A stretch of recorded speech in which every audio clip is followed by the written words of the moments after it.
very cruel budget when you consider the increase in VAT to 15%. But I think the fundamental problem is that with inflation of 268%, and with the acknowledged fact that most government revenues now are actually in US dollars, this budget, for it to be meaningful, ought to have been indexed in US dollars.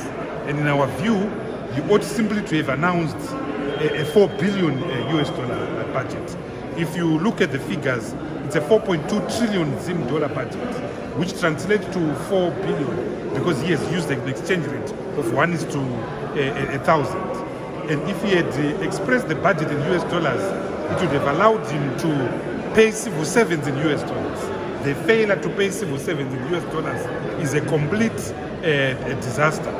He has reduced the rate of MET tax from 4% on US dollars to 2%.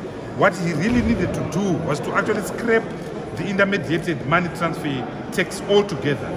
But as you can see, it's an anti-people budget. He has increased the VAT to 15%. But more importantly, it's an election budget. It's a power retention budget. Look at the huge amount of resources that he has given to Kumvudza, $367 billion, compared to amounts he has given to health, which are less than 15% of the Abuja declaration. So we find it a very anti-people budget, premised on very faulty assumptions. His assumptions are that we will have a good rainfall season. His assumptions are that we will have solid international commodity, prices. His assumptions is that we will have more power next year. All those assumptions are wrong and faulty. We already know the challenges of power. We already know the challenge that globally the international the economy is in shrinkage. So it's a pipe dream. It's a pipe dream. But in simple terms, this should have been a budget in US dollars. He should have dollarized. He should have floated the Zimbabwean dollar. He should have reduced the rate of interest from 200% to less than 20%. He should have scrapped export surrender requirements. He should have scrapped the auction system. Are we going to base for more prices since he refused to renew the import tax? I think what is going to cause prices to spike is VAT. VAT is an unprogressive tax which affects equally the rich and the poor. So to raise the rate of VAT, an unprogressive tax, to 15% will push the prices of goods. Also, his refusal to reduce the rate of IMMT tax will also push the price of goods. But more importantly, his stability agenda is a mirage. He has tried to control inflation by not paying, contractors. But you don't deal with the diarrhea by stitching your backside. The minute he starts paying, people are going to spend, and broad money supply will implode. So this is temporal, short-term stability. It is going to implode. It is going to explode. What he needed to do long-term was to simply dollarize, to float the exchange rate, to scrap the auction, to scrap export surrender requirements, and to scrap the gold coin.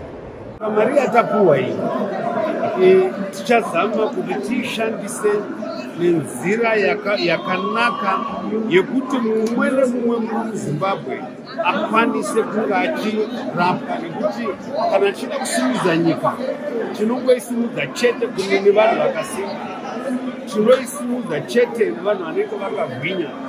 Haugone kuvaka nyika wakarara kumba kana muchipatara. Ndosaka tiri kuti Zimbabwe kutaura kwatenda nguva dzose kuti Zimbabwe inovakwa nevene vayo. Kana chiti inovakwa nevene vayo, chiti iwe neni tine basa, zvinotongobuda chete kana vanhu vakasimba. Saka mari yatapuwa iyi hongu,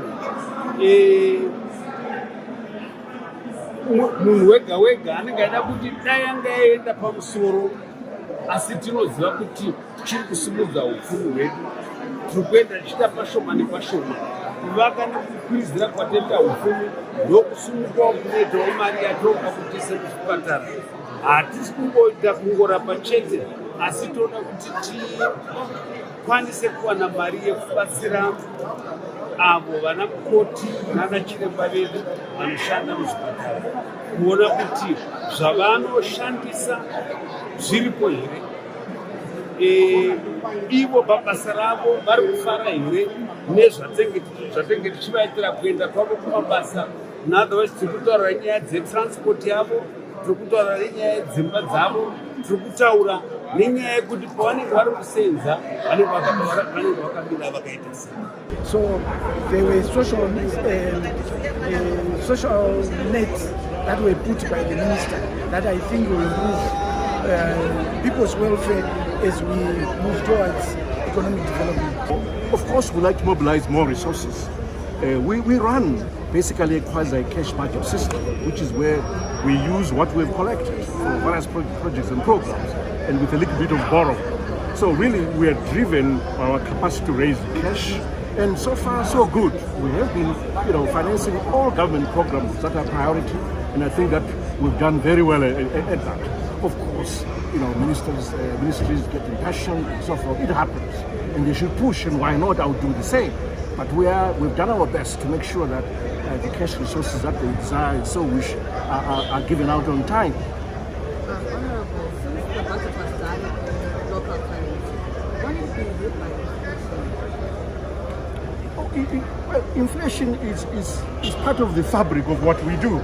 If you're in the economic sphere, there will be inflation to deal with, there will be this and that to deal with. Remember, our domestic currency is the Zimbabwe dollar.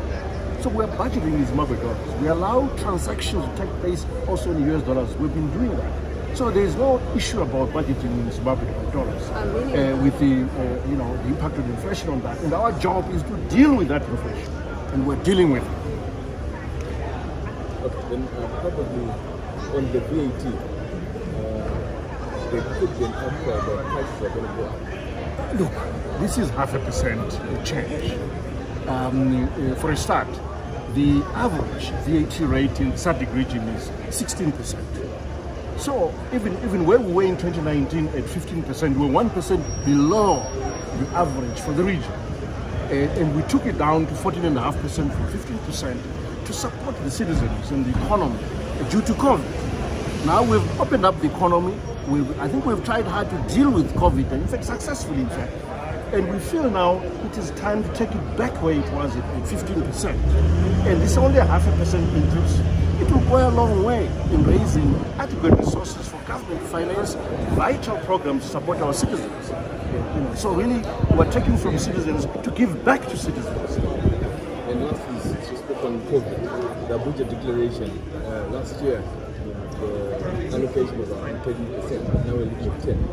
What's the But in terms of the above the line budget, which excludes things like interest payments and so forth, actually our health sector allocation is 13%. So it's the same as last year. The figure of 11% that I mentioned has to do with the overall budget of 4.2 trillion, where we include below the line items. But look, we've worked very hard, we've tried very hard to meet the target, and we'll continue to do so. We're doing a lot in the health sector. Building infrastructure, even remuneration for nurses. We're still losing nurses, that's very sad. But we'll try our best to find a way to retain them. We procure drugs, recapacitating our hospitals, upgrading our hospitals. So really we're doing a lot in the health sector. But we also need to find a way to work with the private sector. Have you counted the number of new private hospitals in Harare over the last 2 years? Who has been counting? There are so many, they're mushrooming everywhere. So really it's clear that there is a growth in the health sector, in the private sector. So there's a need to come up with some synergies, maybe a public-private partnership way to work with the private sector so that if there is no equipment at the public hospital, someone is able to access that service from a private hospital at an affordable cost. So the issue really is about access. It's about access, not so much the availability of the service. Service is available, but at high cost to a citizen. But we need to improve that access, and we as a government are determined to work in that.